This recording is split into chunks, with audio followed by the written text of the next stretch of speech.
In this simple video tutorial, I'm going to share with you how to reset your camera settings back to default. Now let's say you navigated into camera settings you no longer want to use, but you have forgotten how to get back to normal settings. The only alternative is to reset everything to default. To do this, simply head to your phone settings. You want to select General.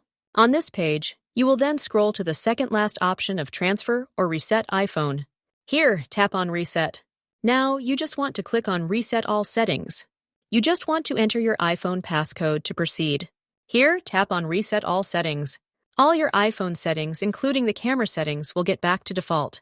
As of the time of recording this video, there's no separate entity of resetting your camera settings, but rather, you just have to reset all your device settings.